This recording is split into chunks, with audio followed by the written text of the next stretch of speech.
Chapter starts right now.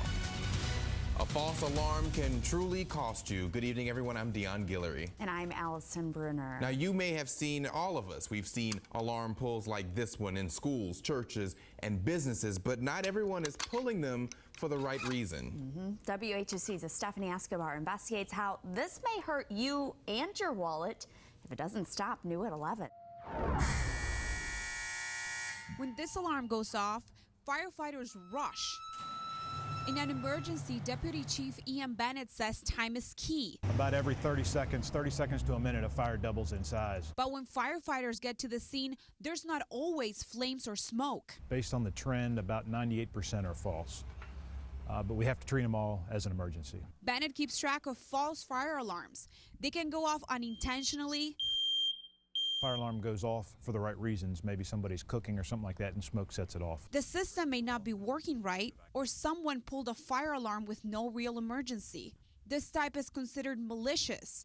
I checked with fire departments in Stanton, Waynesboro, Rockingham, Augusta, and Shenandoah counties. In those areas, this is not a big issue, but in Harrisonburg, it is. In 2012, there were nearly 600 false fire alarms. 86 of them were malicious. False fire alarms are relatively steady. The malicious category has increased, relatively speaking, over the last few years. Bennett says firefighters respond with 2 fire trucks, a ladder truck, and a battalion chief. It's not cheap to run these vehicles, obviously, from a fuel and a maintenance standpoint. It costs HFD and ultimately you, the taxpayer, anywhere from $300 to $600. The true impact, though, is those units are out of service for that period of time running that call when another true emergency may come in. So that's 11 out of the 17 on-duty people are tied up responding to this false fire alarm. He says if they're tied up, they may have to ask fire departments nearby for help.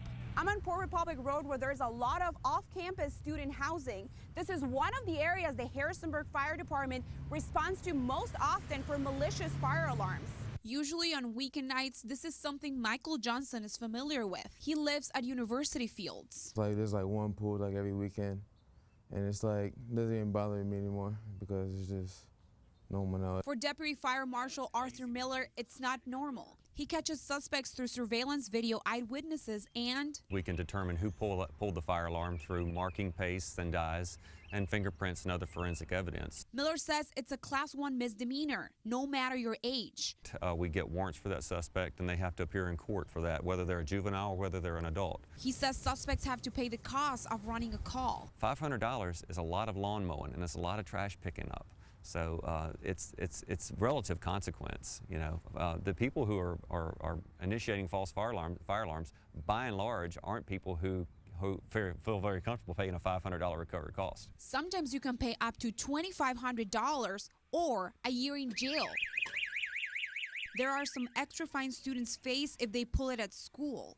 Craig McHale with Harrisonburg City Schools says it depends on the case, but it could be expulsion from school, it could be placed in an alternative program, it could be suspension. He says in 2012 they had 4, this year only 2. I think one false malicious pull is too much. It may also be too much for those that don't even pull them, because if HFD doesn't catch a suspect, unless we're able to recover the costs, that's part of the operating budget of the fire department. If it costs us more to run the fire department, you're going to end up paying more in taxes.